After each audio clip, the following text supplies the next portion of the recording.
The object of the Butler Committee of 1927 was to A. Define the jurisdiction of the central and provincial governments. B. Define the powers of the Secretary of State for India. C. Impose censorship on national press. D. Improve the relationship between the Government of India and the Indian states. Correct answer is D. Improve the relationship between the Government of India and the Indian states.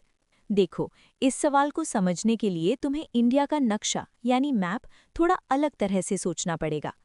आज़ादी से पहले India दो हिस्सों में बटा हुआ था।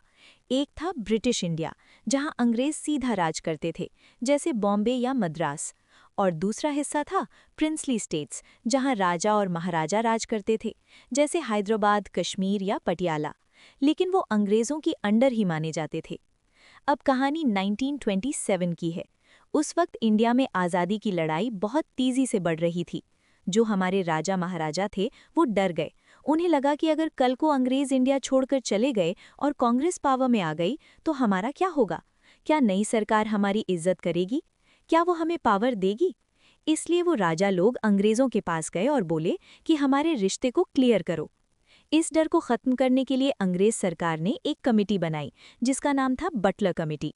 इसको इंडियन स्टेट्स कमेटी भी कहते हैं।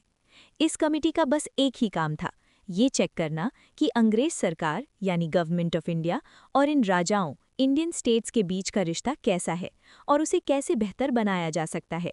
उन्होंने क्लियर किया कि राजाओं का रिश्ता सीधा ब्रिटिश क्राउन यानी रानी या राजा से है, किसी इंडियन पॉलिटिकल पार्टी से नहीं। तो सीधी बात यह है कि बटलर कमेटी आई थी राजाओं यानी इंडियन स्टेट्स और अंग्रेज सरकार के बीच दोस्ती और रूल्स को पक्का करने के लिए। इसलिए इसका सही आंसर ऑप्शन डी है।